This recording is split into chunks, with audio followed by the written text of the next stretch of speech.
A deaf woman struggled to order soup until a duke translated a sign language that made her smile. Before we begin this beautiful period romance story, tell me in the comments where you're listening from. I love knowing where you're joining me from. Elin Fraser pushed open the tavern door with a careful hand, though she barely felt the wood beneath her fingers. The warmth inside washed over her at once, carrying the murmur of voices she could not hear, yet felt as a faint vibration in the air. People talked, laughed, shifted in their seats and scraped chairs across the floor. The usual chaos. She knew it well. She braced herself against it. She stepped inside, clutching the edge of her shawl. The server passed by her without a glance, carrying a tray of mugs. She tried to catch his attention, but he moved too quickly. She waited, ignored again by two men who brushed past toward an empty table. She swallowed and approached the counter, hoping the light from the hearth would make her gestures clearer. The server finally turned. He was middle-aged, tired, and more interested in the coins in another customer's hand. He spoke to Elin, but the words dissolved into nothing. She watched his lips trying to catch meaning, but his mouth moved too fast, his voice too soft. She pointed toward the hearth where a pot of soup simmered. She brought her fingers to her lips, then gestured toward a bowl. The server frowned. He said something again, louder this time. The vibration reached her chest, but the meaning did not. She pointed again, slower, shaping the gesture with exaggerated clarity. "Soup, please." He sighed. A few patrons turned to watch. One of them chuckled, elbowing the man beside him. Elin caught the motion, not the sound. Her heart tightened, but she tried again. Her hands moved, steady but firm. The server's face reddened, not in anger but in embarrassment. He waved his hand as if shooing away a persistent insect. She stepped forward, unwilling to retreat after working up so much courage. She pointed to the pot once more, shaking her head to show she did not understand his words. The server raised his voice and the room paused. People looked up, curious. She hated this part, the moment when her silence became a spectacle. She tried to sign her request in the simple gestures her mother had taught her long ago, hoping someone, anyone, might recognize them. The server glanced at her moving hands, bewildered, confused, impatient. A man near the fire snorted. Another whispered something that made two women hide their smiles. Elin felt heat rise in her cheeks. She clutched her shawl harder, wishing she could slip beneath it and vanish. She backed away, shaking her head in apology. She had not meant to cause trouble. The server muttered something, still irritated, and gestured toward the door as though she should leave if she could not make up her mind. Her pulse beat faster. She breathed slowly, telling herself to remain calm. She looked down at her hands. They trembled slightly. She had expected challenges, but not such open dismissal. She debated leaving the tavern altogether and walking back into the cold mist, where at least no one expected her to speak. But she was hungry and tired, and lonely in that way that settled deep in the bones. She tried one last time. She touched her stomach, pointed to the pot, and pressed her palms together in a quiet plea. The server shook his head and turned away. Elin stood frozen, unable to move, humiliated before people whose faces she would forget by morning. She considered slipping out while they returned to their meals. A few eyes still lingered on her. She felt every one of them like a cold draft along her spine. Then the tavern door opened with a sudden gust of winter air. Heads turned, coats rustled, chairs shifted. A tall man stepped inside, bringing the outside chill with him. His presence changed the rhythm of the room instantly, not by power displayed, but by something quieter, an authority people felt rather than saw. His coat was long, woolen, dark from snowmelt. His hair was wind-tossed. His gaze was sharp but weary, as if burdened by thoughts heavier than the journey. He surveyed the tavern briefly before his attention settled on Elin. His brow furrowed. Something about her stillness, about the tension in her shoulders, caught him. She lowered her gaze, hoping to disappear from his notice, but he approached slowly, his steps deliberate. She prepared for yet another stranger asking why she would not answer when spoken to. He reached the counter beside her. The server straightened at once, recognizing someone of rank. The man asked something. Elin saw his lips move, but the server answered quickly, nervously. The newcomer listened only half-heartedly. His attention drifted back to her. He studied her trembling hands. He looked at the pot of soup, the confused server, the lingering stares from the patrons. Understanding dawned across his face in a way she had seen only once before, years ago, from a traveler who had known a handful of signs. The man turned toward her fully. Elin stiffened. He said something she could not catch. But then his hands lifted. They moved with deliberate care. "Are you asking for soup?" Her breath caught. The room fell away. She stared, unable to believe what she saw. His gestures were not perfect, but close enough, familiar enough. Words she had not seen in years, words shaped in silence. She answered quickly, her signs hesitant at first, then steady. "Yes." "The soup. I tried." "They do not understand me." He nodded with a compassion so gentle it startled her. He turned to the server, speaking in firm, clear words. The man stuttered, apologized, and rushed to fill a bowl. The newcomer took it himself and placed it on the nearest table. He signed again. "Please, sit. You have waited long enough." Elin hesitated. Her hands fluttered with uncertainty. She did not want pity. She had endured enough of that. But he did not look at her with pity. He looked at her as if she were a person with a voice he understood. She obeyed. He pulled out a chair for her. She sat, gripping the edge of the table. She wanted to thank him, but feared her signs would betray how shaken she truly was. He did not sit yet. He studied her, not with curiosity, but with something quieter, a kind of recognition. She signed slowly. "You know the signs. How?" His expression changed. A shadow crossed his eyes, faint but unmistakable. He took a seat across from her and answered with his hands. "Someone dear to me used them." Her gaze softened with understanding. She nodded once, acknowledging the weight in his expression. She wanted to ask more, but she respected silence when it formed between two people who had suffered its edges. He gestured for her to eat. She lifted the spoon, grateful beyond words. When she brought it to her lips, warmth spread through her chest, not just from the soup but from the simple dignity he had restored to her. He watched her without staring, without scrutiny, without discomfort. She felt the unfamiliar safety of being seen. When she finished, she signed another question. "Why did you help me?" This time he looked down briefly, as if searching for the right words. When he lifted his hands, they moved with the measured grace of someone speaking from truth rather than ease, because no one should struggle alone for something so simple. Her throat tightened. She lowered her gaze, overwhelmed by the sincerity she saw. He leaned forward slightly, waiting for her to respond, but she found no gesture that could match the feeling rising in her chest. He seemed about to speak again when the server approached nervously and addressed him with a stiff bow. The newcomer waved him off with quiet courtesy, then turned back to her. She studied him carefully. He did not behave like an ordinary man. He carried himself with a posture people noticed. When other patrons murmured his way, they did so with caution. She glanced at two men whispering near the hearth.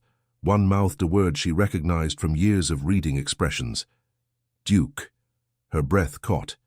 She looked sharply at him. He noticed the change in her gaze and realized she understood. "So you have heard of me?" He signed with a small wry curve of the lips. She nodded, unsure how to behave now. He sensed her unease and shook his head gently. "Do not let the title trouble you." She looked away.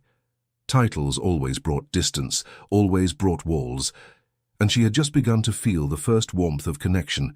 He read her discomfort as clearly as her signs. "I am Alistair MacDougall, and I wish only to speak with you, if you will allow it." She frowned slightly. "Why?" His answer came slower this time, as if the words were drawn from a place he rarely touched. "Because you remind me of someone who mattered deeply to me." She understood immediately, because grief often recognized its own reflection. Before she could form her next sign, a gasp rose from a table behind them. A woman nudged her companion, whispering the Duke's name with astonished urgency.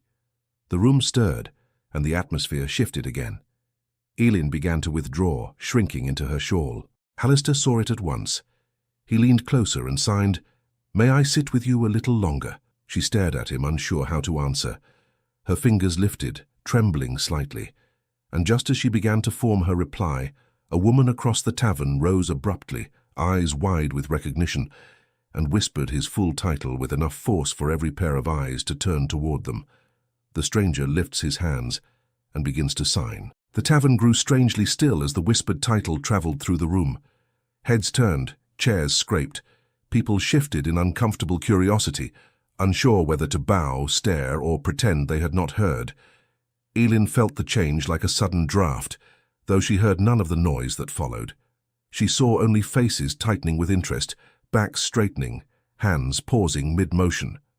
Alistair's expression did not change. He kept his gaze on her hands, as though the world around them did not exist. He signed again, slower this time, giving her space to breathe. "May I sit with you?"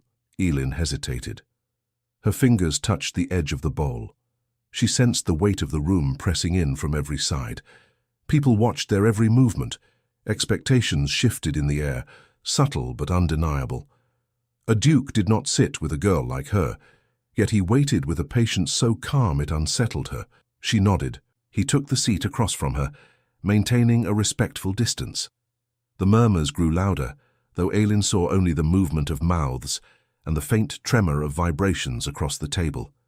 She avoided looking at anyone else, focusing instead on the steady rhythm of Alistair's breathing. He signed, "Do not let them trouble you." She answered, "They already do." He offered a faint, reassuring smile. It did not chase the fear away, but it softened it. A serving maid approached reluctantly, her eyes bouncing between them as though unsure whether she was allowed to interrupt. She curtsied awkwardly to Alistair. He spoke to her briefly, his tone even. The girl nodded and hurried off. Elin watched the exchange, feeling small beneath the unfamiliar weight of his title. She signed, "You should not sit with me. People will talk." He leaned forward slightly. "Let them talk. They always do." She frowned, uncertain whether he meant this for her or for himself. Before she could respond, a man near the hearth muttered something. She saw another patron lean closer to listen. Their gazes flicked her way with thinly masked curiosity. She shifted in her seat, fingers curling against her skirt. Alistair noticed at once. His hands moved with quiet firmness. "You are not an inconvenience. Do you understand?" She nodded, though her heart did not fully believe it. The serving maid returned with a fresh pot of tea and 2 cups. She set them down with trembling hands, bowing again. When she left, Alistair poured the tea carefully, the small gesture carrying an unexpected gentleness. Elin watched him, puzzled. Whoever he was, whatever burdens he carried, he was not like the nobleman she had heard of. She signed, "You do not act like a duke." He raised a brow. "How does a duke act?" She considered. Cold, important, distant. She did not sign those words aloud, but he seemed to read them anyway. He shook his head. "I have never cared for such performances." She studied his face, wondering what stories hid behind the quiet lines at the corners of his eyes. He sipped his tea, then asked, "May I know your name?" She told him, her fingers shaping the familiar gesture. "Elin Fraser."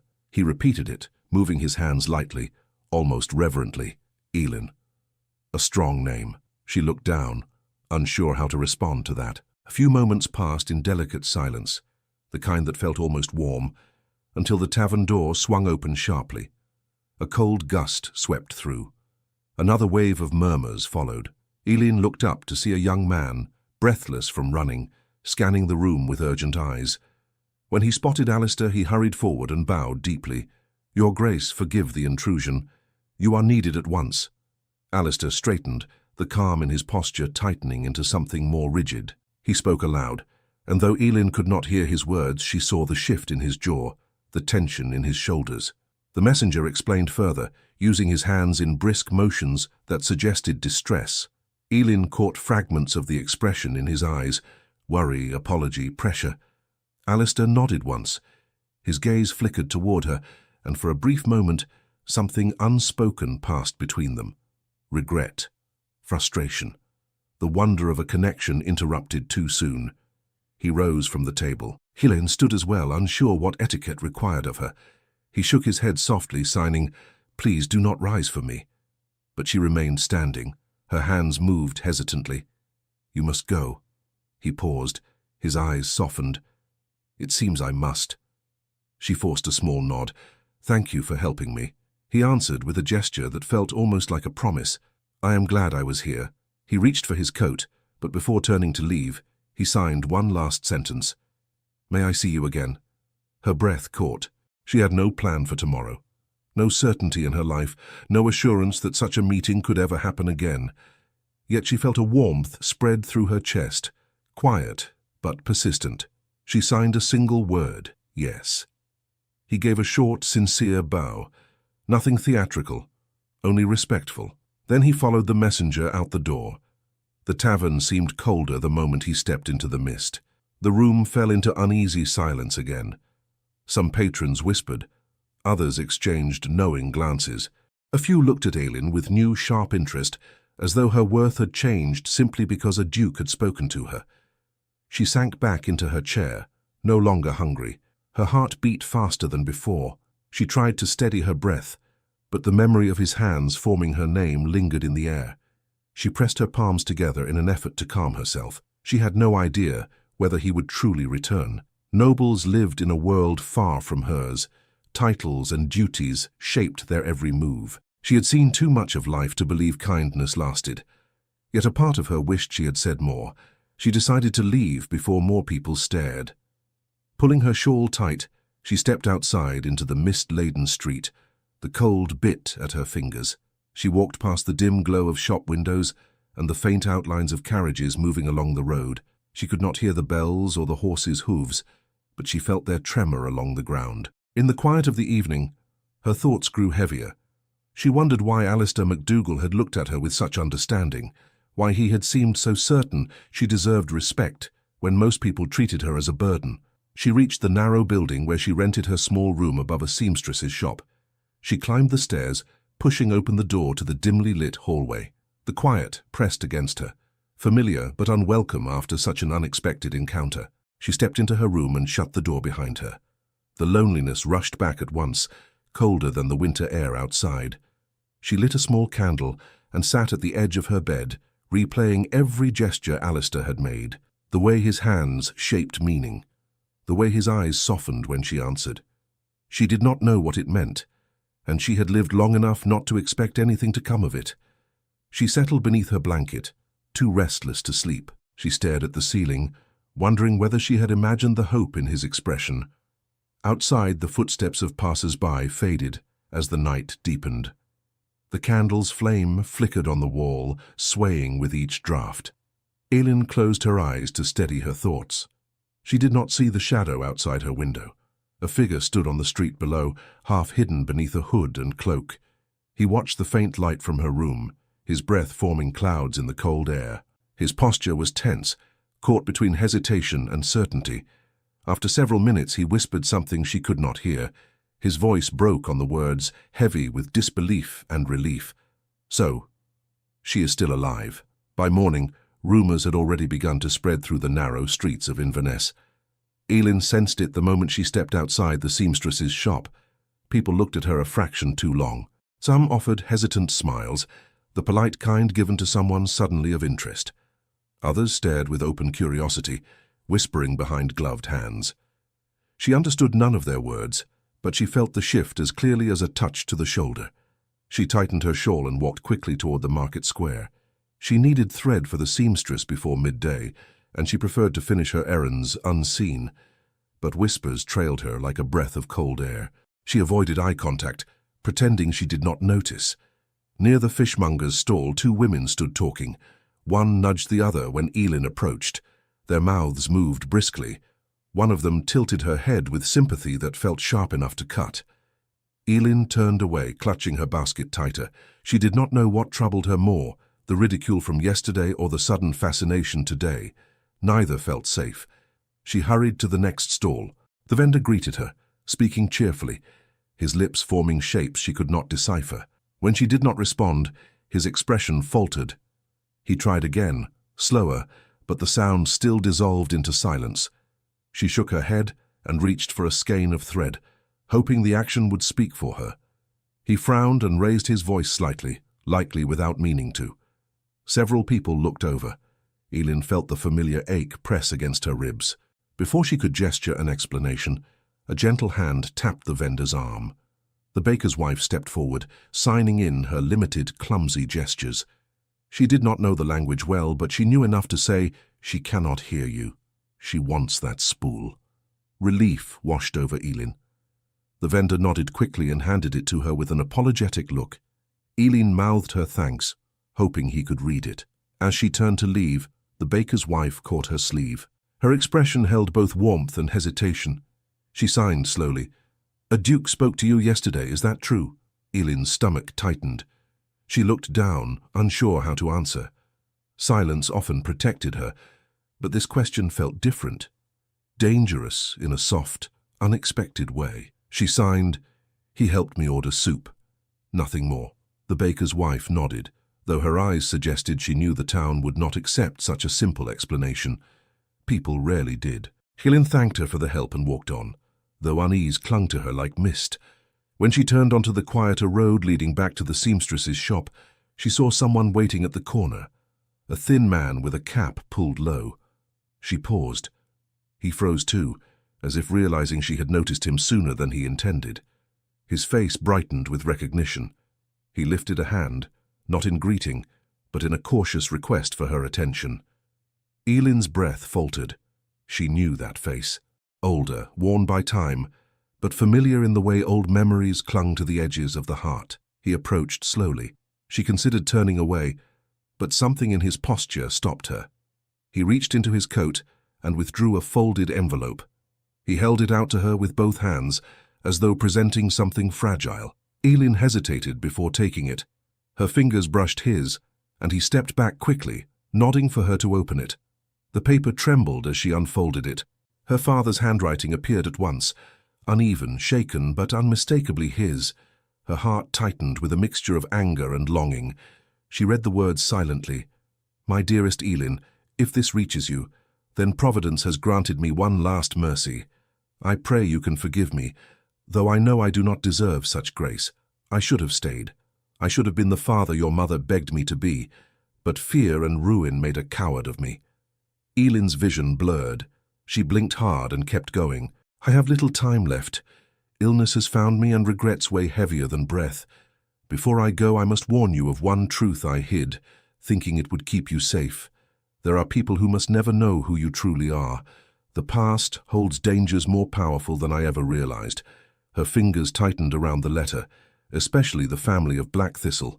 The words struck like a blow. She read them twice, unable to breathe for several seconds.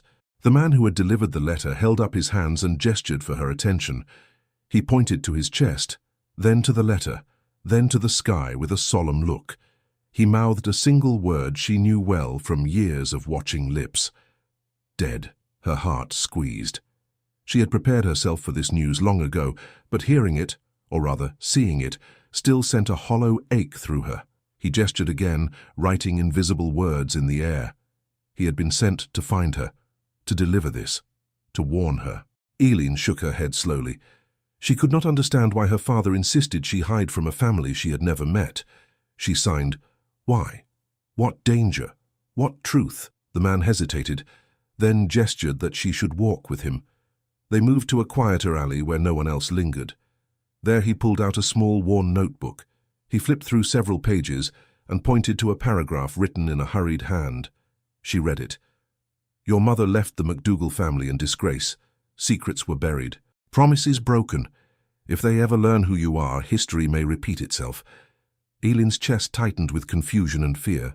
She signed, "What secrets? What did she do?" The man's expression told her he knew only fragments. He shrugged helplessly. He made a gesture that meant hidden, another that meant dangerous, and another that meant protect. She closed her eyes. Everything felt suddenly uncertain. The gentle warmth Alistair had shown her now felt fragile, threatened by a past she could not see clearly. She did not know whether her father's fears were justified, but she knew the MacDougall name carried weight, and weight could crush.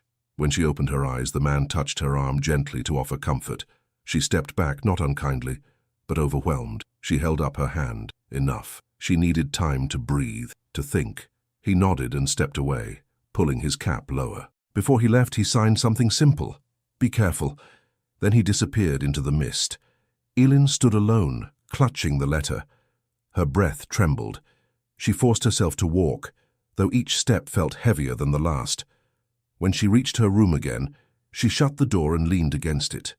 She read the letter once more, her heart straining under its weight. The Duke, the man who had been kind to her, the man who had spoken her language with gentle hands. Could he truly be connected to dangers from her mother's past? She did not want to believe it, but she had learned long ago that life rarely shaped itself according to desire. She folded the letter and hid it beneath the loose floorboard under her bed. For a long moment she sat with her hands pressed to her temples, fighting the urge to weep. Later that afternoon, when she emerged to return the thread to the seamstress, the air in the stairwell felt colder. She stepped out into the street and nearly collided with a man hurrying in the opposite direction. She steadied herself, apologizing with a quick gesture. The man nodded, stepping aside.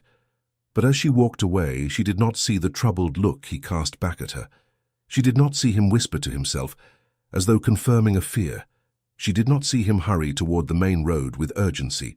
She did not see him murmur the words that would soon reach the ears of those who should never have heard them, especially the Duke of Black Thistle. Alistair returned to Inverness the next morning with the same urgency that had pulled him away. The road from his estate was long, but he had left before sunrise, driven by a restless weight he could not cast off.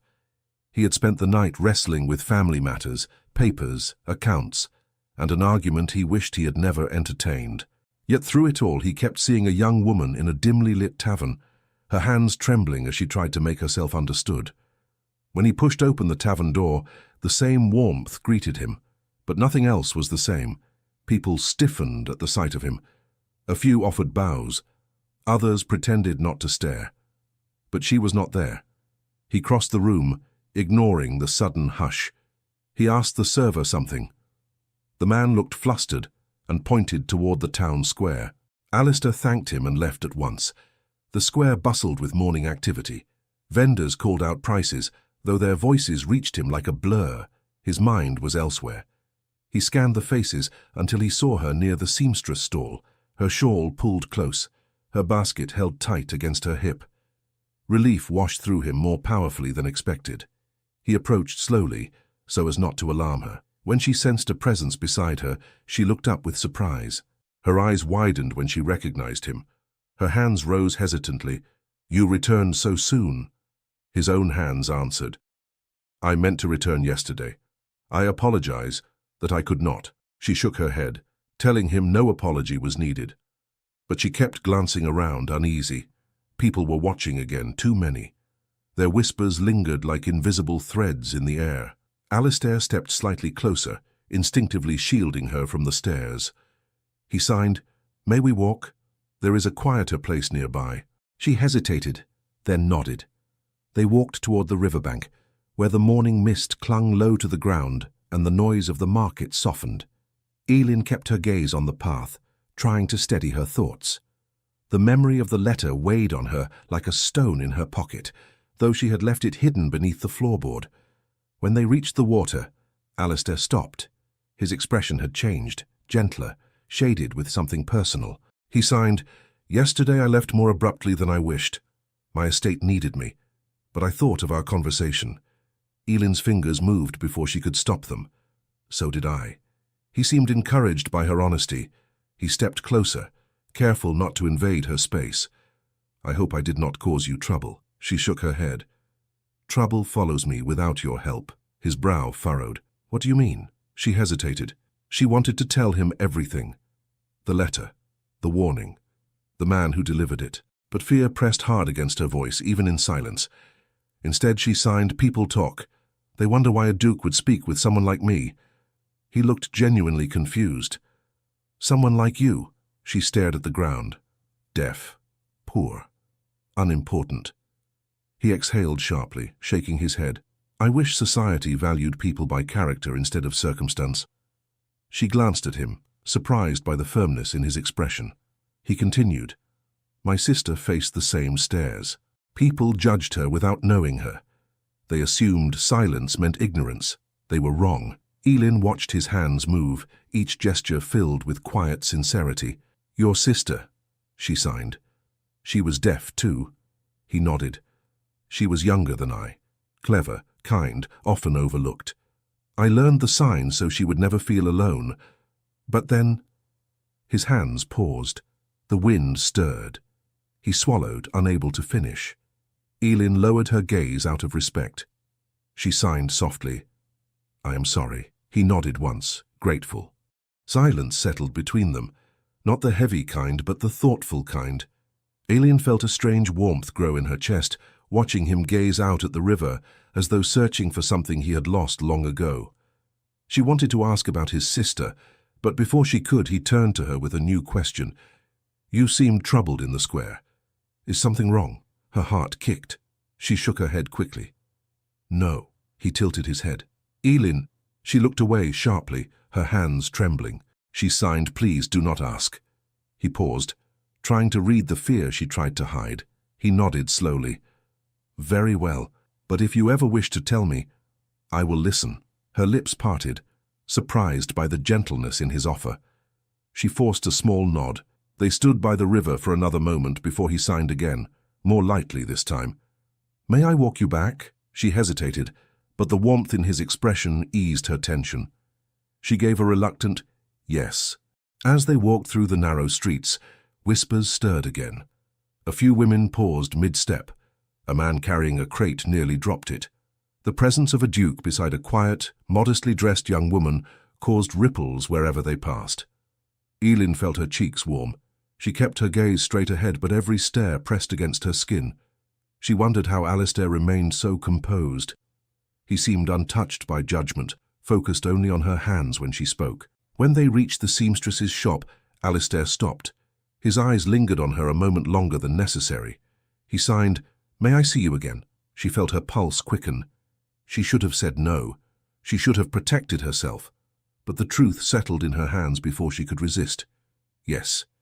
A faint smile touched his mouth. Then tomorrow, if you allow it. She nodded once, trying not to let hope betray her expression. He inclined his head, then stepped back. Before he could walk away, a carriage thundered down the street. The driver reined the horses sharply, and a woman stepped out with practiced grace. Elin's breath froze. The woman wore a dark traveling cloak, her posture straight as a blade. She had the unmistakable air of nobility, composed, elegant, observant. Her eyes swept the street and landed at once on Alistair. Alistair stiffened. Rowena, the woman approached briskly. Cousin, I have searched half the town for you. Elin watched their exchange, feeling herself shrink with each passing second. Rowena MacDougall looked her up and down, not cruelly, but with the calculating intensity of someone accustomed to evaluating every detail. Rowena turned to Alistair. There are matters at the estate that cannot wait. Your steward sent word you must come at once. Alistair's jaw tightened. Can it not wait a few hours?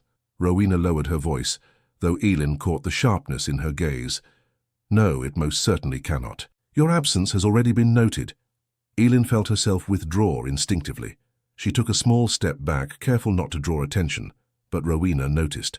Her expression softened into polite concern, though politeness carried edges sharper than knives. Forgive my abruptness, she told Elin with crisp diction. I did not mean to intrude on whatever this is. Elin bowed her head slightly. Rowena turned back to Alistair. Her voice lowered again. People are watching. You must be cautious. Alistair's eyes darkened. I will not be spoken to as though I am misbehaving. Rowena sighed, weary. I am trying to protect you. And the family. Elin's stomach tightened. She sensed tension buried beneath their exchange, tangled in expectations she did not understand. Alistair looked back at Elin, his expression shifting to something apologetic. I must attend to this, he signed discreetly. But I will return. She managed a nod, though doubt clouded her eyes. Rowena watched her closely, too closely. As though she recognized something she could not yet name, Alistair stepped into the carriage beside his cousin. Rowena cast one last glance at Elin before the horses started forward. It was not a hostile look, not cruel, but it carried a question she clearly wished to answer. Elin watched the carriage disappear into the mist. She wrapped her arms around herself and stepped back toward the shop door. She did not see Rowena lean toward Alistair inside the carriage. She did not hear the quiet, uneasy whisper. If she is who I believe she is, this could ruin everything. Elin spent the rest of the afternoon trying to work, but her thoughts tangled with every movement of the needle. The seamstress scolded her twice for pricking the fabric, and once more for drifting into silence so deep she did not notice a customer at the door.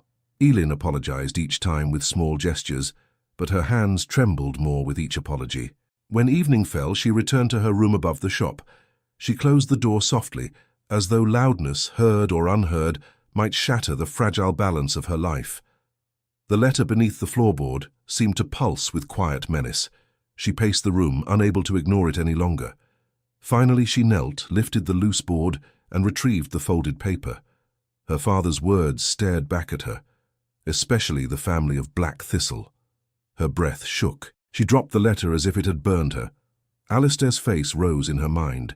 His gentle hands, his steady eyes, the way he had listened, the way he had returned, the way he had looked at her, as though silence did not diminish her. She pressed a hand to her chest, wishing she could silence her own fear. But fear had followed her for years. It knew her far too well. A knock at her door startled her. She froze. The seamstress's voice came muffled through the wood, telling her someone asked for her downstairs. A man waiting by the shop counter. Elin's heart tightened. Only one person came to mind. She hurried down the stairs and stepped into the small shop. But instead of Alistair, she found the same thin man who had delivered her father's letter. He stood near the counter, hat in hand, shifting uneasily. Elin's pulse quickened. She approached slowly. He gestured in greeting, then reached into his coat once more. He pulled out a folded page torn from the same notebook as before. He placed it on the counter and tapped it gently, urging her to read. It contained a few hastily written lines. Your father feared the wrong people, but not without reason. Your mother fled to protect you from a secret that belongs to 2 families, not 1. If the McDougalls discover your parentage, everything will unravel. Elin's throat tightened. She signed quickly. What does this mean? What secret? He hesitated, then steepled his fingers together in a gesture that suggested a union. He pointed to Elin, then to the words, then shook his head. She frowned, confused. He tried again. This time he pointed to her, then formed a gesture that meant child. He pointed to the letter, then toward the seamstress's stairs where her room lay. He finished by lifting his hands in a motion that meant hidden. Elin understood the pieces, but they refused to form a whole. She signed in frustration, tell me plainly. He looked around nervously, as if someone might be watching. No one else was in the shop, but he stepped closer anyway and whispered something she could not hear. His lips moved in a name she recognized in the shape alone. MacDougall. Elin stumbled backward. He reached out, steadying her lightly, though even his touch felt like an intrusion. She shook him off, shaking her head in disbelief. No, she signed fiercely. No, that cannot be. His eyes softened with sympathy. He pointed again to the written words, then added one more line in hurried script. Ask no one. Trust no one. Not yet. Elin's hands trembled uncontrollably. She wanted to scream, but screams had never belonged to her. All she had was breath and panic and a churning heart. The man placed a small pouch of coins on the counter. Payment for your father's last request. She pushed it back. He frowned, but she insisted, her hands striking the air with a decisive gesture. He sighed, placing his hat back on his head. He gave her one more warning look. Then he slipped out into the street, his silhouette swallowed by mist. Elin stood frozen. Her mother had worked for the McDougall family. That much she knew from the letter. But what else? What secret had been buried so deeply that her father had spent years running from its shadow? She climbed the stairs back to her room, holding the folded page like something poisonous. Once inside, she collapsed onto the bed and covered her face with her hands. She stayed that way until exhaustion forced her to lie back. She stared at the ceiling, feeling the walls tilt and shift around her. A soft tap on the window made her jolt upright, but it was only a branch in the wind. She pressed a hand to her racing heart. She could not keep living with half-truths and warnings. She needed answers. She needed clarity. But there were only 2 people in the world who might hold those answers, and both were part of the very past she had been told to fear. Her mother, who was gone, and Alistair's family. The thought sent a painful twist through her chest. Alistair. He had treated her with kindness, with patience, with understanding. But what if his compassion changed when he learned who she was? What if his family had been the source of her mother's disgrace? What if her presence reopened wounds she had never known existed? A knock sounded on her door again. She nearly leapt from the bed. The seamstress's voice came muffled, her lips forming words Elin could barely decipher. "There is someone downstairs, asking for you." Elin's stomach dropped. She knew. She felt it. Her steps were slow as she descended the stairs. She held the railing tightly, her breath uneven. At the bottom, near the counter where the man had stood moments before, she now saw Alistair. His posture was straighter than earlier that day.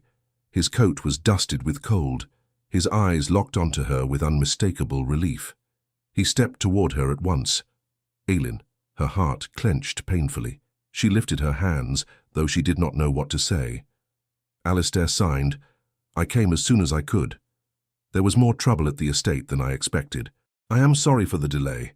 She nodded faintly. He watched her carefully. "You seem distressed. Did someone trouble you?" She looked away. She could not tell him, not yet. The warning echoed in her mind with terrifying weight. "Your mother fled that family. If they discover who you are..." Her hands began to shake. Alistair noticed. His expression tightened with concern. "Elin, please." "What happened?" She shook her head, taking a step back. His brows knit together, worry deepening. He reached out gently, stopping before touching her, letting her decide. His hand hovered, steady, warm, patient.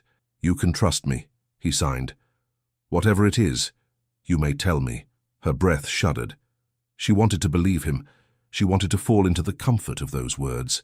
But fear closed around her like a fist. She lifted her hands, ready to confess. And then the shop door burst open. A carriage had stopped outside, and a young man in a black coat stepped in with urgent eyes. He carried a message sealed with wax. He looked from the seamstress to Alistair, then bowed clumsily. "Your Grace, forgive me, but you are needed at once. The matter concerns your family estate." Alistair's jaw tightened. "Again?" The man held out the letter. The seal was unmistakable, official, heavy, serious. Alistair exhaled sharply and took it. He broke the seal and read quickly. His expression changed. Darkened, sharpened, hardened into something he rarely let anyone see. Helen stepped back, startled by the shift. Alistair folded the letter with deliberate care and looked at her, regret in every line of his face. "I must go," he signed. "I am sorry." She swallowed hard, nodding once. He hesitated, as though wanting desperately to say more, to reassure her, to explain himself. But duty pulled at him with merciless force. He lifted his hand in a gesture that felt far too final. "I will return." She wanted to believe that. She tried to give him a steady nod. He turned to leave. But just before he stepped through the door, the messenger whispered something Elin could not hear. She saw only the shapes of the words on the young man's lips. They matched the warning in her father's letter. MacDougall. Danger. Her. Alistair stiffened. He turned back toward her slowly, and she saw the disbelief in his eyes, the question rising in his expression, the dawning recognition he had never expected to find. He spoke her name. Alistair appeared at her door, having heard enough to know something is terribly wrong. Alistair stood in the doorway, framed by cold wind and a tension so sharp Elin felt it before she understood it. He did not move. He only watched her, his eyes searching her face as if piecing together a puzzle that frightened him. The messenger slipped away discreetly, sensing the moment was not meant for witnesses. The seamstress stepped back into her workroom. The shop fell silent except for the soft tremor Elin felt beneath her feet.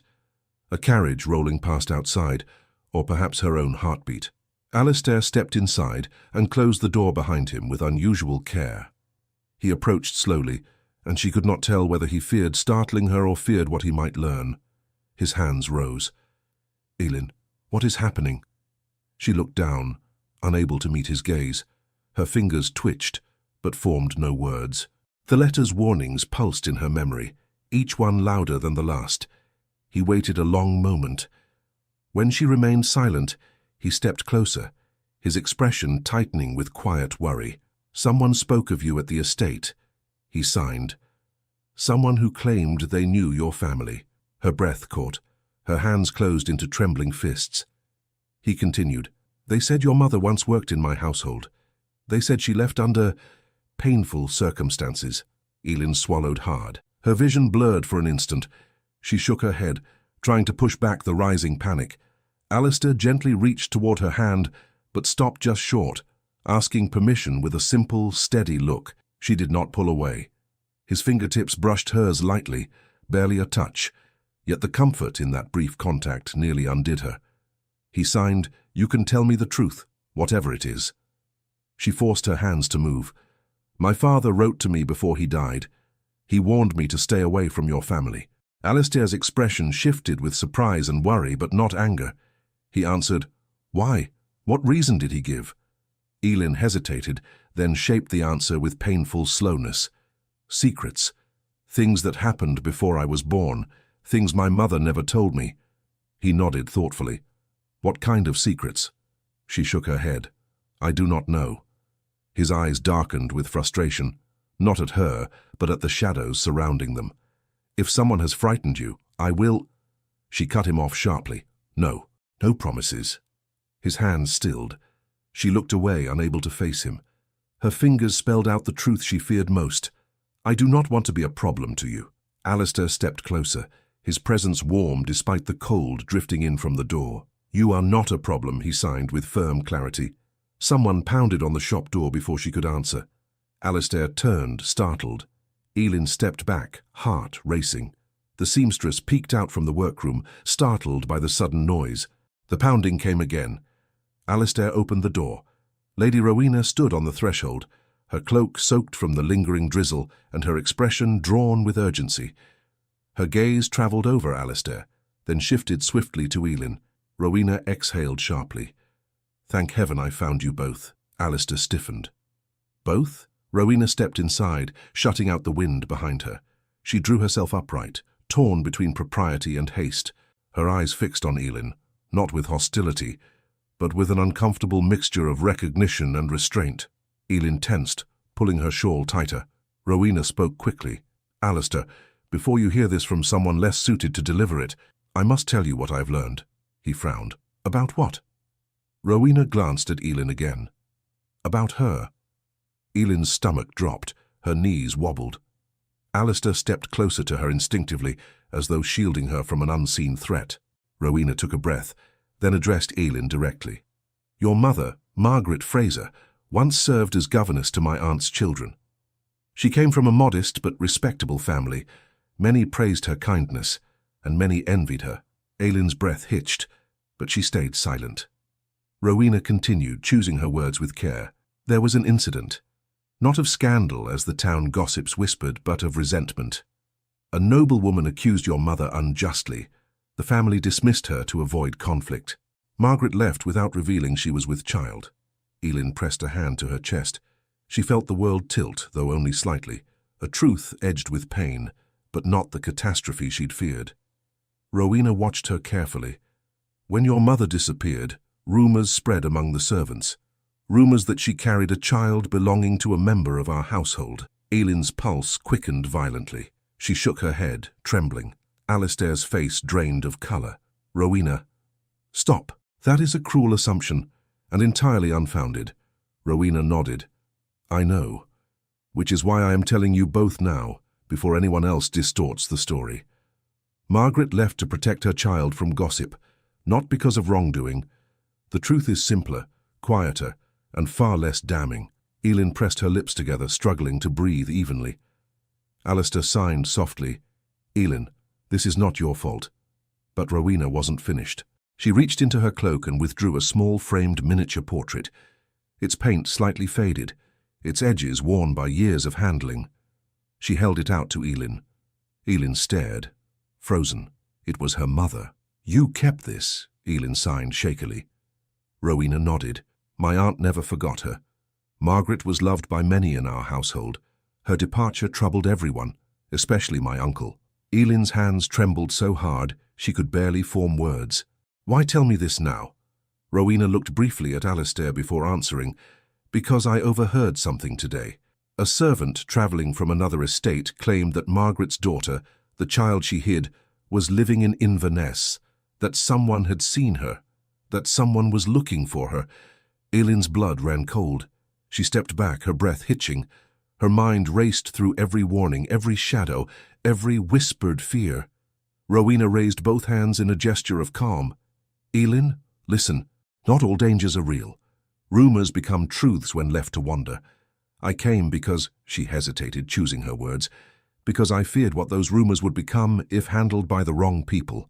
Alistair turned sharply toward Rowena. "Who is looking for her?" Rowena folded her hands. "I do not know. But the man spreading the rumour claimed she might be a threat to old family secrets." Aileen felt faint. Alistair stepped directly in front of her, a protective instinct he didn't bother to hide. His hands formed sharp, deliberate gestures. "Aileen stays under my protection until I know what we face." Rowena narrowed her eyes. "Alistair," he ignored her, turning to Aileen. "We will face this together." Aileen opened her mouth to deny him, to protest, to flee. But her hands refused to move. Her heart slammed against her ribs. Rowena watched them both with a complicated gaze. "You must understand," she told Alistair, "that protecting her may invite scrutiny." "Then let them scrutinize me," he snapped. Rowena's jaw tightened, but she said nothing. Aileen forced her hands to rise. "Alistair, I cannot—" "You can," he signed firmly. "And you will not face this alone." She shook her head, tears forming. "You do not understand what my father—" Alistair stepped closer. "Then tell me." She pressed a hand to her temple, overwhelmed. She saw her father's words flashing in her mind, warning her, urging her to remain hidden. She wanted to obey him.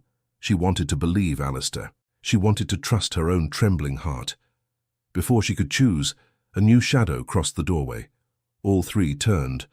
A tall man stood there. One Aileen recognized instantly, the man who had brought her father's letter.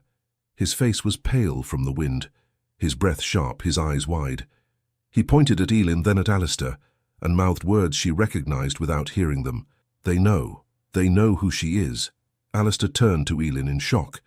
The messenger's warning struck the room like a blow. The man pointed again, urgent and shaking. "They are coming here." Aileen froze where she stood, unable to breathe, unable to think. The thin man who had brought her father's warnings stood trembling in the doorway, his eyes darting between her and Alistair with desperate urgency. His chest rose and fell too fast, as though he had run the entire length of Inverness. Alistair stepped forward, shoulders tense. "Who is coming?" he demanded, though he spoke aloud. Aileen saw only the shape of the words, sharp and edged with command.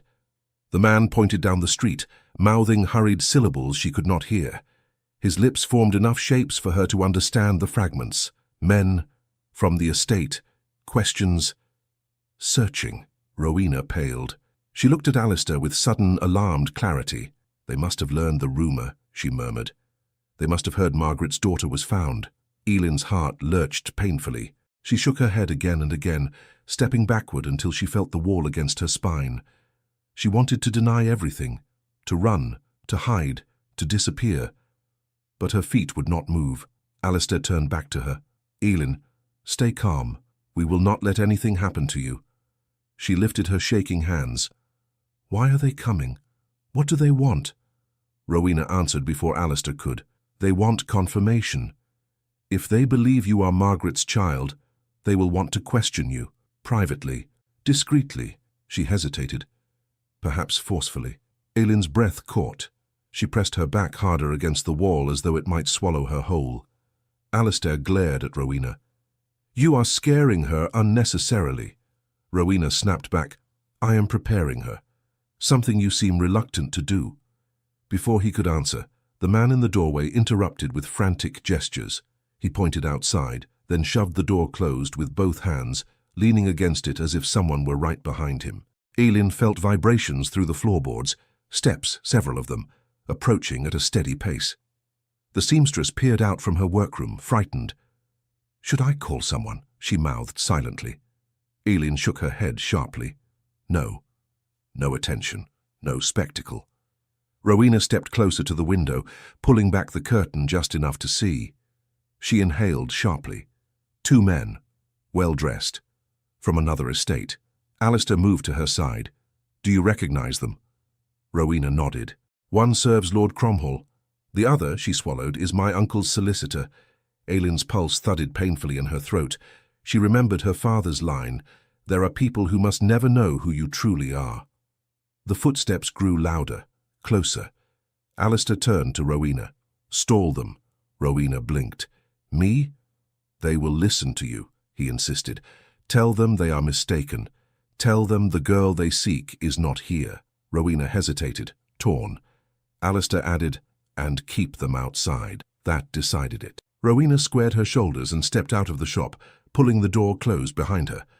Aileen watched through the window's corner. She saw Rowena greet the two men with stiff politeness. She saw them bow. She saw questions begin, sharp, insistent, pointed. Aileen backed away from the window and slumped into the nearest chair, her breath trembling out of control.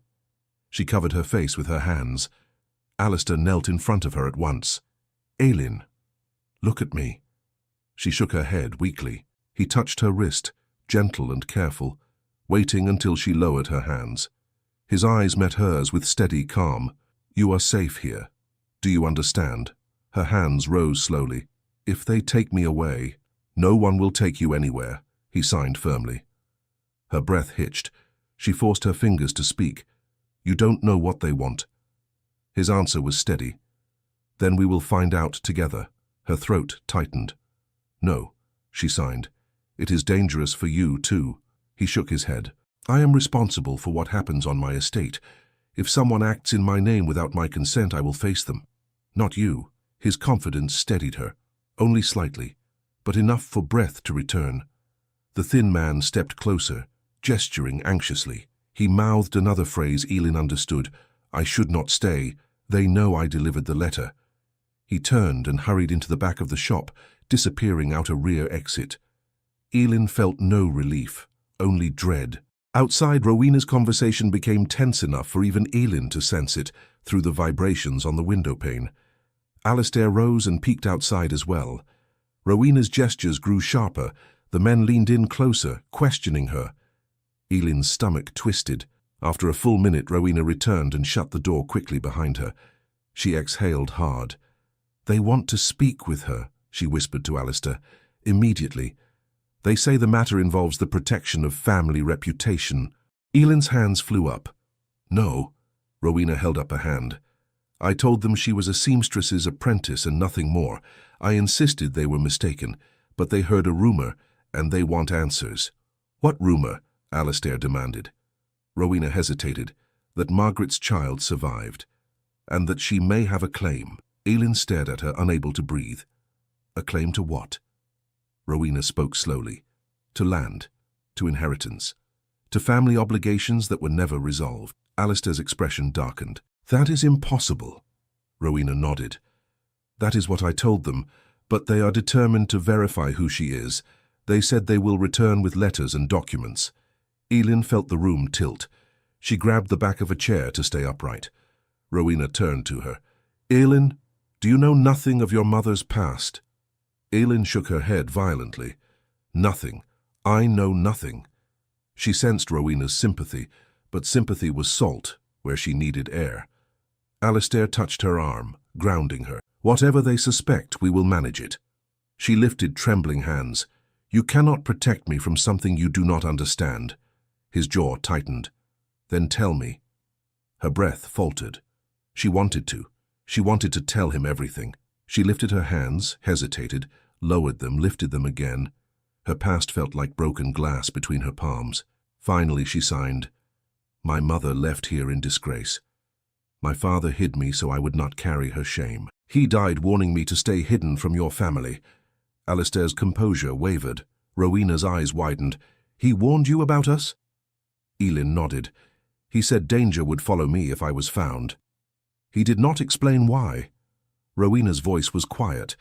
"If he wanted to protect you, he must have feared a specific person." "Which person?" Aileen signed quickly. Rowena hesitated, then answered with visible reluctance. "My uncle." Aileen's hands went cold. Rowena continued. "He was the one who dismissed your mother," harshly, cruelly, without letting her defend herself. If he believed she bore a child connected to the household, he would have tried to erase any trace of her existence.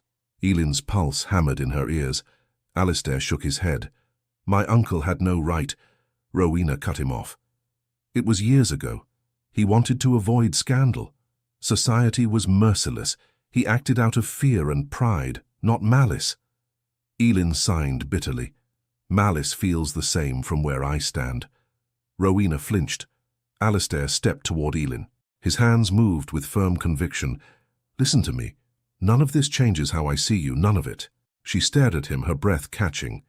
But before she could answer, footsteps approached again outside. All three froze. Rowena peered through the window and whispered, They brought another man, an older one. I think they brought a magistrate. Eileen's knees weakened. She gripped the counter. Alistair's eyes hardened. Enough. He strode to the door, but Eileen caught his sleeve. He turned back sharply, and she signed with fierce urgency, Do not let them see me, not yet. He hesitated. Eileen, if you hide, they will assume guilt. If I appear, they may take me, she answered. Her trembling hands settled into the shape of a plea. Please, please let me think. Give me time. Alistair stared at her, torn between honor and the visceral need to protect her. Then, slowly, he nodded. Rowena watched the exchange, understanding flickering across her face. Come. There is a back room. Go quickly. Eileen moved, but her steps were shaky. Alistair followed closely, guiding her with one hand lightly at her back. The seamstress stepped aside, wide-eyed, but silent. Rowena pointed them toward a narrow hallway behind the workroom. Eileen slipped inside, just as the shop door swung open again. Voices filled the front room, sharp, official, demanding. Alistair stood in the doorway of the back room, watching her with a promise in his eyes he did not have time to sign. She waited, heart pounding, breath shallow. She could not hear what the men said, but she could see Alistair's jaw tighten with every word, could see Rowena standing stiff beside him, defending her with every ounce of steel she possessed, could see the magistrate step closer with a document in hand, and she could see, in the shape of Alistair's turning head, in the cut of his eyes, one truth she had dreaded from the moment the warning letter arrived. They were asking for her by name. Eileen pressed herself against the wall of the narrow back room, her breath coming in shallow bursts. The dim light flickered over bolts of cloth stacked on shelves, but she barely saw them. She focused on her hands, clenching and unclenching them, as though that alone could steady her pulse. Through the doorway she saw the shapes of mouths moving, voices she could not hear, arguments she could not decipher, demands thrown like stones she could only feel in the tremor of the shop floor. Every vibration made her flinch. Rowena stood rigid, shoulders straight, chin lifted. Alistair stood at her side, posture taut with defiance. The magistrate faced them squarely, flanked by two well-dressed men who looked both self-important and irritated. One held a leather-bound ledger. The other carried folded documents. Eileen could not hear their voices, but she saw their impatience. Their movements were sharp, clipped, confident in their authority. Rowena spoke first, addressing them with controlled resolve. Her lips formed clear, disciplined shapes. No. Mistaken. No reason. Rumors. One man stepped forward, gesturing toward the ledger. His mouth shaped the words record, employment, Margaret Fraser. Eileen's stomach twisted. Rowena's answer held the edge of practiced diplomacy. Allegations? Dismissed. No child mentioned. The magistrate raised a hand, interrupting her. His brows lowered, lips forming the unmistakable shapes of request and must comply. Eileen's breath caught. She squeezed her hands together so tightly her knuckles whitened. Alistair answered next. His voice carried enough force that she felt it through the floorboards. She saw the muscles in his jaw tighten, his words forming a firm defense. He gave no permission. He rejected their demands. The magistrate held up a sealed document in response. Rowena's eyes widened. Alistair's expression sharpened. The magistrate's mouth formed a phrase Eileen understood instantly, even in silence. Legal authority to inquire. Her knees weakened.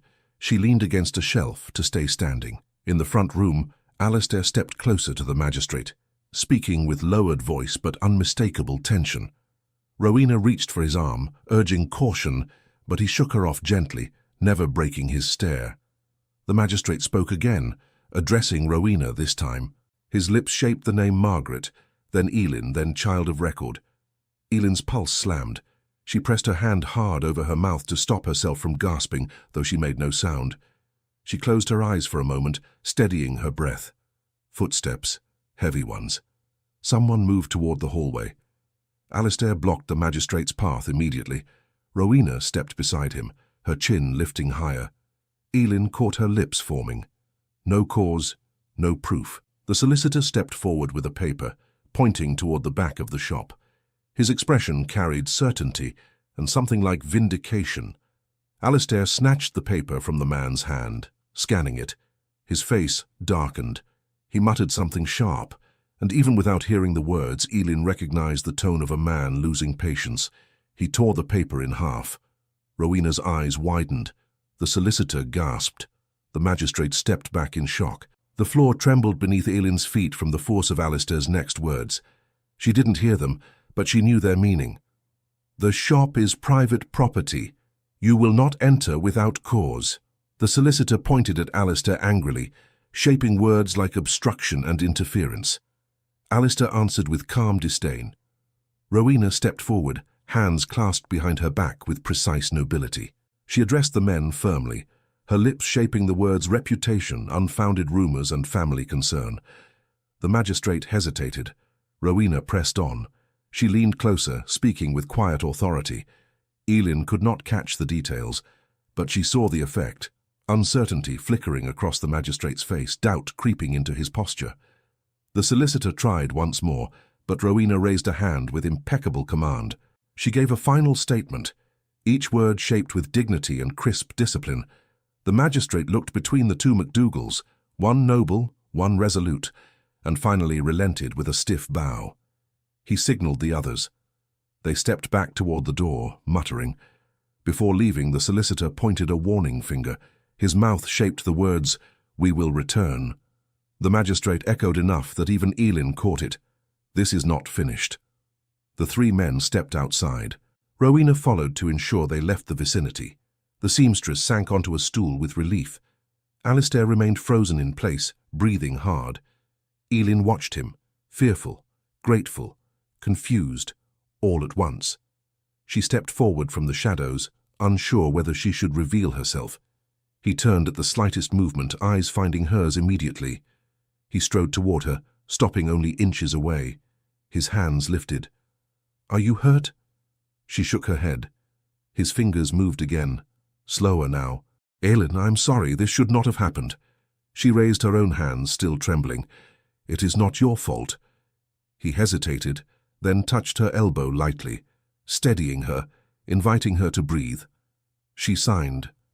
"They asked for me by name." He nodded grimly. "They believe you may have a claim upon something your mother never took." Elin felt the words like cold water. "I do not want anything from them," she answered fiercely. "Not land, not money, nothing." Alistair watched her with quiet intensity. His expression softened, but not with pity, with something deeper. "I know," he signed, "but some men do not care what you want. They care only for what threatens them." Her hands slowed. "Why would I be a threat?" Alistair looked down before answering. "Because your mother was wronged, and because truth unsettles those who depended on silence." Elin's breath faltered. She pressed her fingers to her lips, shaking her head. "I do not understand." He lifted his hand as if to touch her cheek, but stopped himself. "Some things may be easier shown than spoken." She frowned, puzzled. Rowena re-entered the shop just then. Her cloak was damp from mist, but her gaze was sharp. "They are gone for now," she said, "but they will return. And next time they will bring questions you cannot avoid." Elin swallowed. "Why do they want me?" Rowena studied her face, then spoke slowly, carefully. "They believe your birth may complicate an old agreement, a matter of inheritance that should have been settled years ago, a distant trust, a forgotten land grant, something connected to Margaret's years in our household." Elin shook her head. "I want none of it. I want only to live quietly." Rowena's voice softened. "I believe you. But the world is rarely that simple." Elin wrapped her arms around herself, suddenly cold. Alistair stepped closer to Rowena. Enough shadows. She deserves the truth. Rowena hesitated. Her gaze flicked between them, as if weighing loyalty against compassion. At last she reached into her cloak and drew something out, a folded piece of parchment, yellowed at the edges. She placed it in Elin's hands with solemn care. "Your mother kept this," she said. "It was found among the estate papers my uncle hid. I do not know why he kept it, but he feared it would be discovered." Elin unfolded it slowly. Inside was a name she did not recognize. A signature she did. A date. A mark of guardianship. Her mother's handwriting. Her hands shook violently. Rowena spoke gently. "That document proves you were meant to be protected by our household, not hunted by it." Elin's chest tightened. She looked between Rowena and Alistair, trying to understand. Her hands formed the question with stark fear. "Then why did my father say your family was dangerous?" Rowena looked away in shame. "Because my uncle was," she admitted quietly. "Because he let pride destroy everything your mother tried to preserve." Elin felt air leave her lungs. Alistair stepped forward. His hands moved with a final, unavoidable truth. "Elin, I believe your mother was dismissed to cover a greater failure, a failure my family must answer for." She stared at him, heart pounding. He continued, "And I believe you deserve to know everything," Rowena added, "and someone else has come to Inverness who believes the same." Elin frowned. "Who?" Rowena turned toward the door. "Your mother's old friend, the one who knew the truth from the beginning." Alistair stiffened. Rowena lifted her chin toward the street.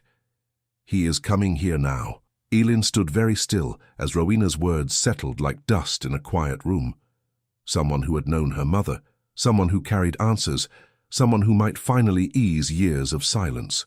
For the first time since the trouble began, her fear loosened its grip just slightly, replaced by something gentler and more fragile.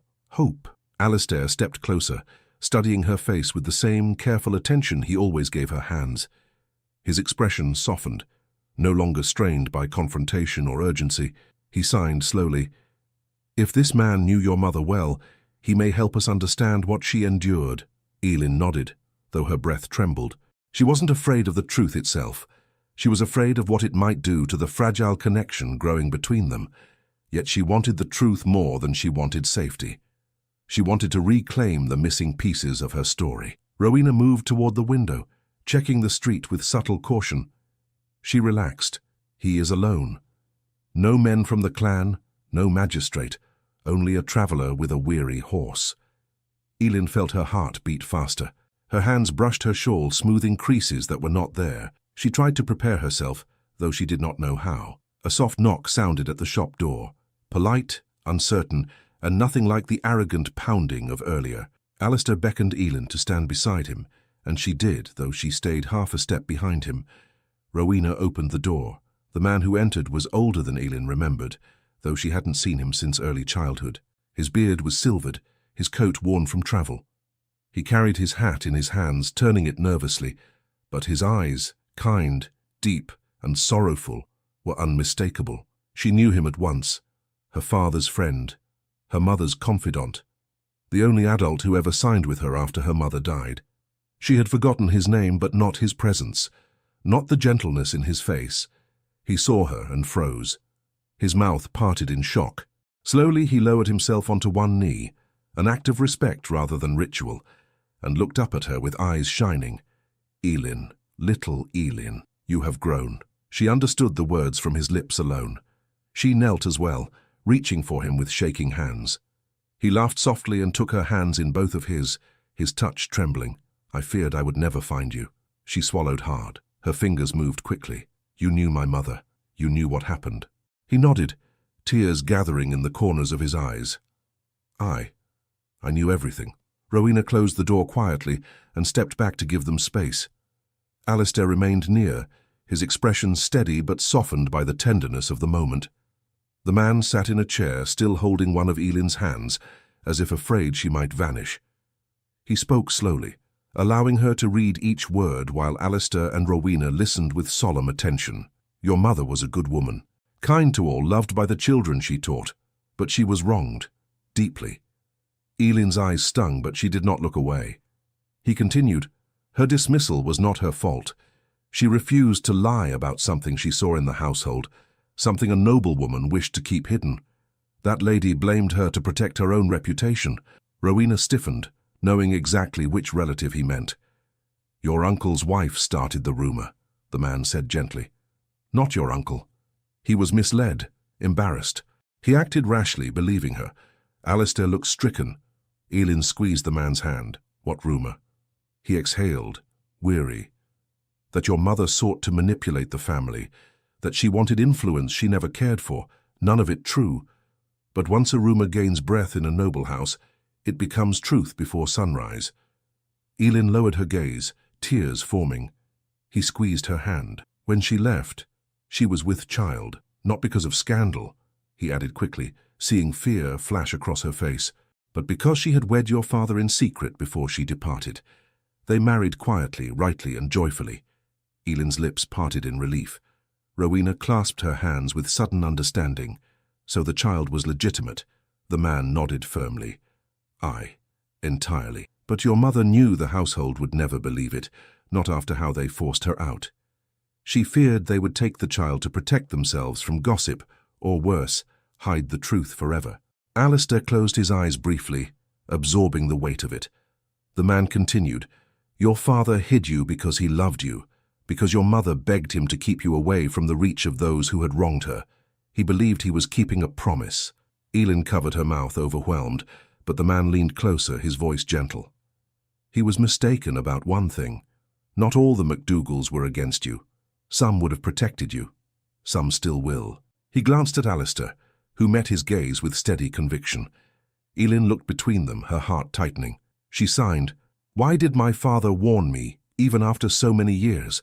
"Because he feared the return of those who had started the rumor," the man answered.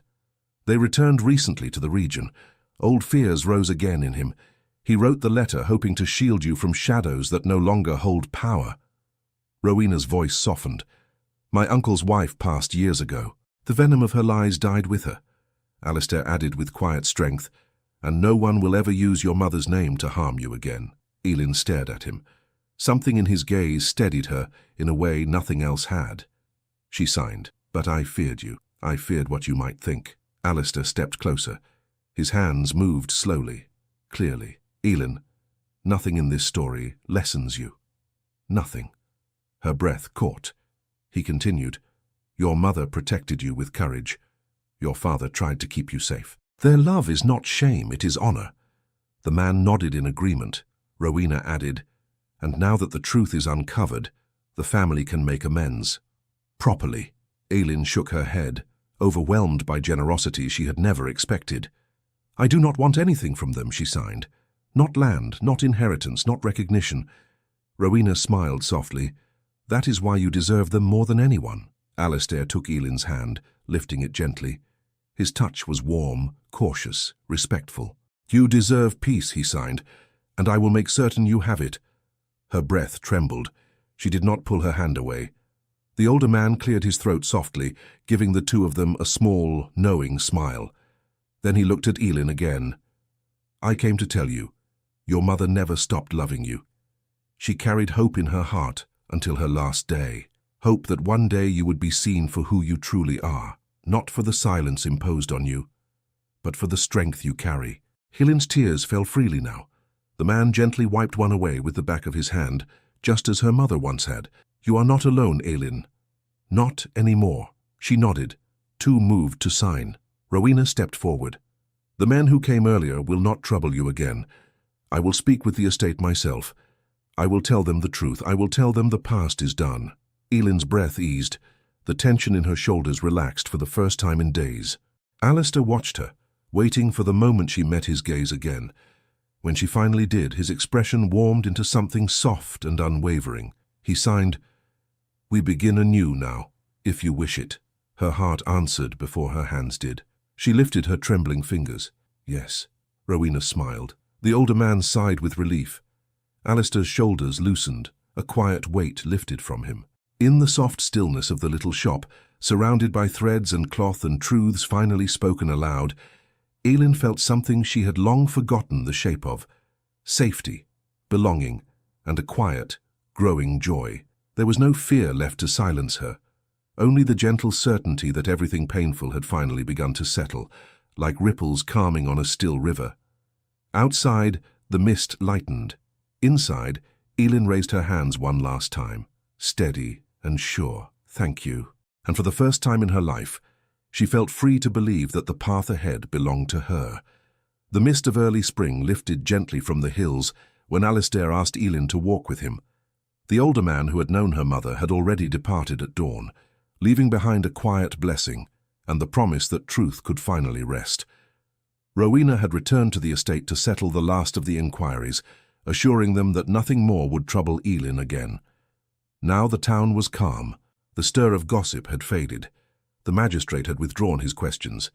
Even the seamstress seemed relieved, humming softly as she arranged ribbons in the shop window. But Alistair had not relaxed since morning. His jaw held a tension Elin couldn't read, and his hands, though gentle, kept fidgeting as if something weighed heavily on him. She watched him now as they crossed the quiet road toward the river path, where mist still clung to the edges of the water. He paused beneath a bare willow, turning to face her fully. His breath formed a faint cloud in the air. He lifted his hands. "Are you well?" Elin nodded. "You?" He hesitated, then gave a small shake of the head. "Not quite." Her brows drew together. "What troubles you?" He looked at her a long moment as though gathering courage. Then he signed, "There is something I must say, and I fear I may say it poorly." She offered a faint smile.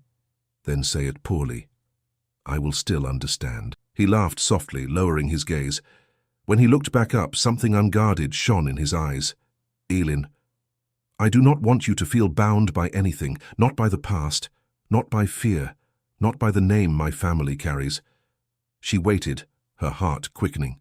"You have endured years of silence," he signed. "You have been left to navigate the world alone. It is time someone stood beside you, if you want that." Her breath stopped. He stepped closer. His hands moved with a tenderness so careful she felt each gesture as if it touched her skin. "I want to be that person." Elin blinked, barely managing to steady her hands enough to sign, "Why me?" His answer was immediate. "Because you are brave, and kind, and clever, and because you look at the world not as something that owes you, but something you can still hold with hope." Her eyes warmed with tears.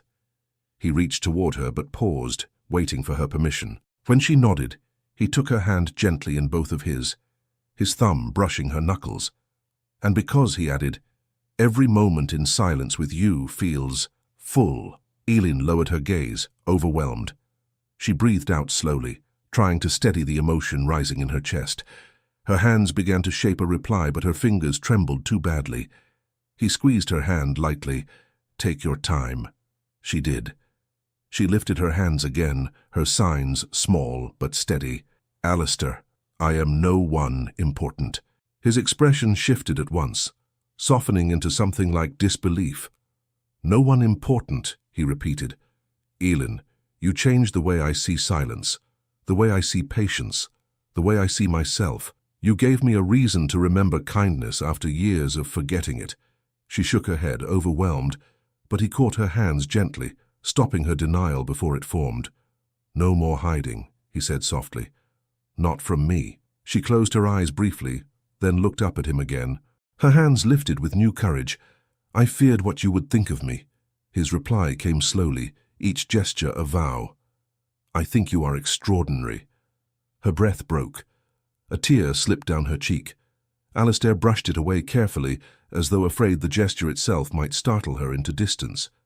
When she leaned slightly into his touch, his shoulders lowered with relief. They stood under the willow in quiet understanding, the river murmuring softly beside them. A few children ran across the bridge in the distance, their laughter visible only in the bright curve of their smiles. The world felt suddenly gentle. Alistair let her hand go only long enough to sign again. "There is more I wish to say, if you will hear it." She nodded. He reached into his coat, pulling out a small folded cloth.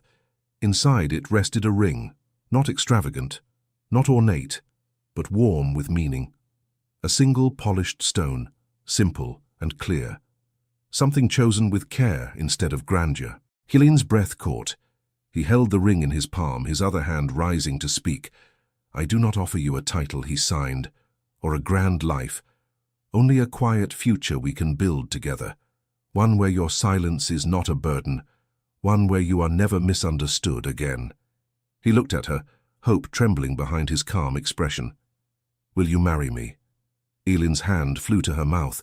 She felt warmth surge through her chest, so sudden and so deep she needed a moment to breathe. Her vision blurred. She blinked quickly, brushing away a tear. Alistair waited with stillness he fought hard to maintain.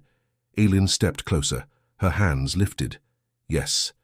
The relief on his face was so profound she felt it more than she saw it. His breath came out in a quiet tremor. He took her hands, pressing them gently to his heart before slipping the ring onto her finger with reverent care. She touched the stone as though afraid it would vanish. Her eyes shone with quiet disbelief. He smiled. "I will never stop thanking fate that I walked into that tavern." Eileen laughed, a soundless but radiant laugh, and shook her head. "And I will never stop wondering how someone like you knew my language." He answered without hesitation. "I learned it so my sister would never feel alone. And now I use it so you never will." Eileen took his hand again, intertwining their fingers, her breath steady at last. They walked farther along the riverbank, letting the paths curve beneath their feet. Alistair pointed out a cluster of early blossoms near the water's edge. Eileen admired them with quiet wonder, her hand still held in his. They spoke through gestures and glances, the world narrowing to the tender conversation between two hearts, learning the same rhythm. When they reached the footbridge, Alistair stopped again. "There is something else," he signed. She turned to him, curious. He hesitated only a heartbeat. "I want the ceremony done in both languages." Eileen blinked. "Both?" He nodded. "Spoken and signed, before everyone. So there is no part of our vows you do not claim with your own hands." Her eyes filled again. She touched his cheek gently, lightly, as one touches something sacred. Then her hands formed the answer she could not keep inside. "I would like that more than anything." He leaned his forehead against hers, closing his eyes. She felt his breath warm against her skin, steady and real and close. The world around them softened. The wind quieted. Even the river seemed to hush, as though granting them this small, precious stillness. They stayed like that for a long moment. Two people who had lived half their lives in separate silences, now sharing one that felt whole. When they finally walked back toward town, the sun broke through the last thin veil of mist, casting pale gold along the rooftops. Vendors opened their stalls. Children chased each other across the square. A few townsfolk noticed the ring on Eileen's finger and whispered among themselves, not with malice, but with curiosity and shy smiles. Eileen felt no fear in their eyes now. Alistair held her hand openly, proudly. He introduced her to anyone who greeted him, speaking her name with warmth, ensuring she could read his lips clearly. And each time he spoke it, she felt something inside her unfold. At the seamstress's shop, Rowena waited by the door, her expression softened by something close to joy. When she saw Alistair's hand around Eileen's, and the ring on Eileen's finger, her eyes warmed. "Well," she said with a knowing lift of her brow, "I see the day has brought good news." Eileen blushed. Alistair simply nodded with quiet pride. Rowena stepped forward, taking Eileen's hands gently. "I am honored," she said slowly, clearly, forming each word so Eileen could follow. "Truly. I wish you every happiness." Eileen nodded in gratitude.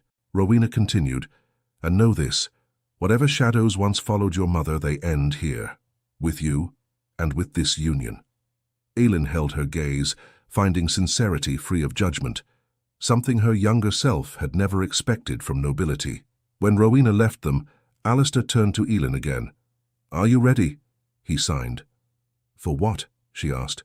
"For the rest of our lives." She smiled, a soft, radiant smile that reached her eyes. Her hands answered without hesitation. "With you?"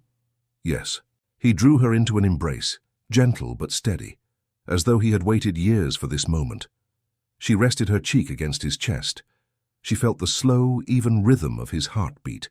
She closed her eyes. The shop faded. The town faded. The world faded. There was only the warmth of his arms, the strength of his promise, and the quiet certainty that she had not simply been found, she had been chosen. chosen in silence, chosen in truth, chosen in love. When she finally looked up, he brushed a strand of hair from her face, his touch soft as dusk. He signed the last words of their day with reverence. "My heart is yours." Elin took his hands gently, bringing them to her lips. "And you are mine." Thank you so much for listening to this story all the way to the end. We hope it moved you as much as it moved us while telling it. We'd love to hear your thoughts. Leave us a comment telling us where you're listening from and what you liked the most. Rate this story from 0 to 10. What score would you give it? If you enjoyed this story, don't forget to subscribe to the channel and leave a like as a show of support. That really motivates us to keep creating and sharing more stories full of emotion and life lessons. And before we go, we want to remind you that an exciting and heartwarming story recommendation will appear on the final screen. If you'd like to enjoy it, just click on the video. Thank you once again for being here, and we'll see you in the next story.